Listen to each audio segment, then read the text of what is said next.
इनके मुख उस दाता के दरबारों में काले पड़ जाते हैं। इसलिए संतों ने कहा कि मैं मत कर, तेरा तुझको अर्पण क्या लागे, मेरे भाव में स्थित है।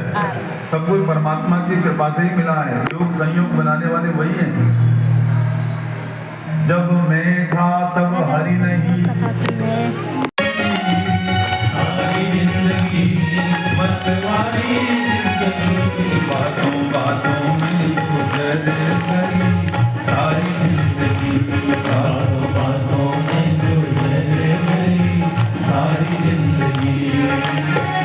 कभी ना तू सत्संग में आया, कभी ना तू सत्संग में आया।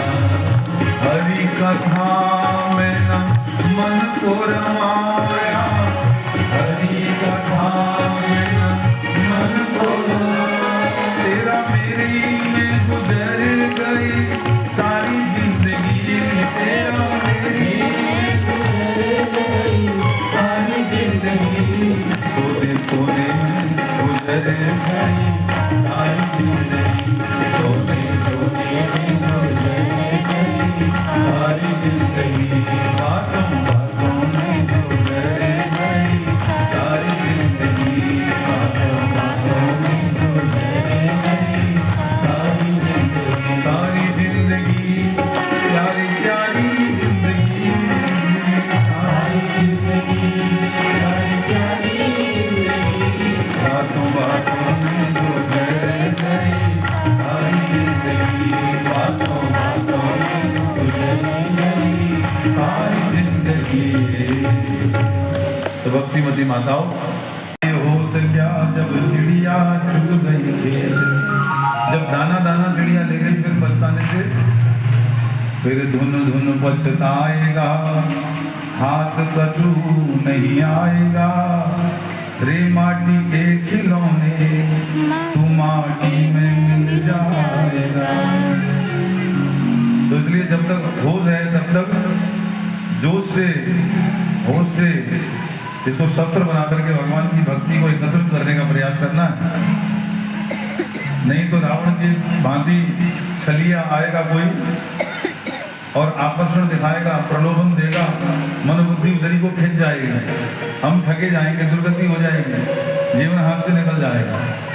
मारीच को कहा जाओ सुंदर स्वर्ण मृग का रूप धारण करो, कदली ग्रह कम दत्वा कर्णिकारानि तस्ततः सभात्रयं मंदगतिं सीता संदर्शनं ततः। सीता माता प्रातःकाल फूल चुनने के लिए गई कुटिया से बाहर, जहां पर कदली केले के वृक्ष हैं, कदली वन है, वहां पर कनेर के सुंदर सुंदर कर्णिका खिले हुए हैं, फूल खिले हुए हैं। उनको चुनने के लिए जब माता जी गई तो उनकी दृष्टि स्वर्ण मृग में पड़ी।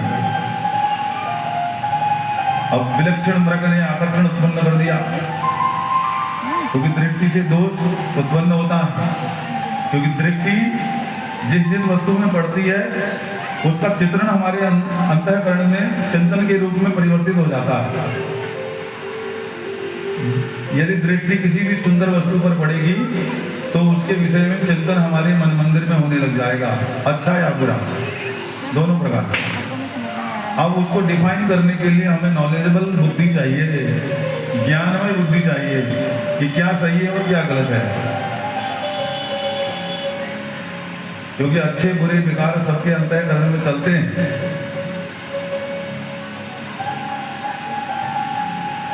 ज्ञान और अज्ञान सबके अंतःकरण में रहता ही है, लेकिन ज्ञानी व्यक्ति अपनी प्रबल बुद्धि के, विशुद्ध बुद्धि के बल से अज्ञान को काट छाट देता है और ज्ञान के मोतियों को पिरो लेता है अपने धागे में।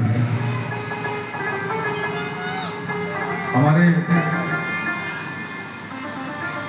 उत्तराखंड की प्राचीन परंपरा है, वहां पर जब कभी अनाज होता था तो उसको शुद्ध करने के लिए, धान को शुद्ध करने के लिए सूप में उसको माटाएं फटकते थे।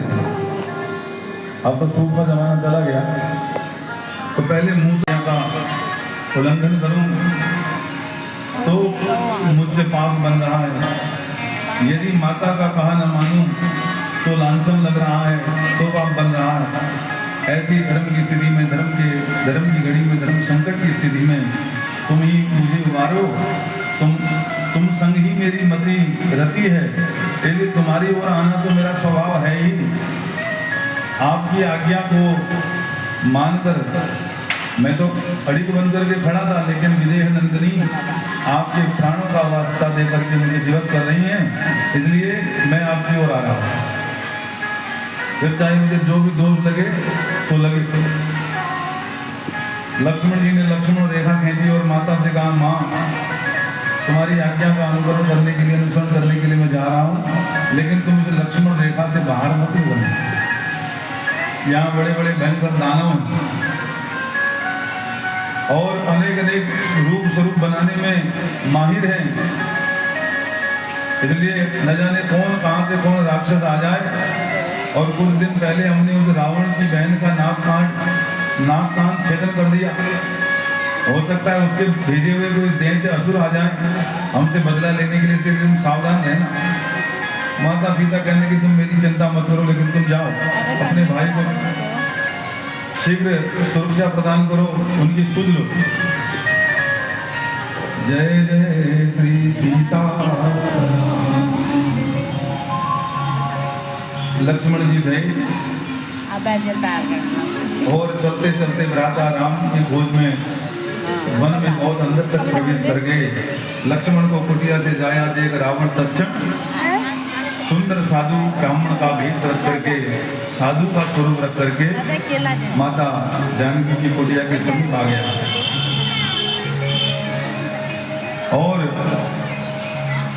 देखा कि विदेह नंदिनी मन में चिंतन कर रही है श्री राम का, उनके आने की बाट देख रही है। तो उनका ध्यान मोड़ने के लिए जोर जोर से वेद मंत्रों का पाठ करने लगा। भद्रम कर्णेभिः शृणुयाम देवा भद्रम पश्चिमाक्षभिर्यजत्राः स्थिरैरङ्गैः सुष्ठुवागुः तस्तनूर्वधीमहि देवहितं जदायुः। वेद पाठ करने लगा।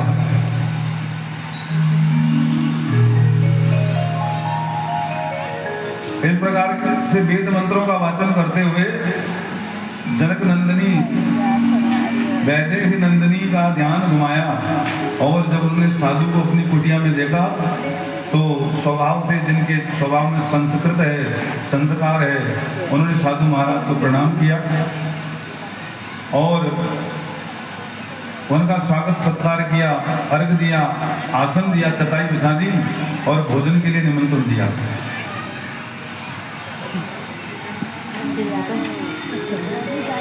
रावण ने उनका आमंत्रण निमंत्रण स्वीकार किया और उस आसन पर विराजमान हो गए।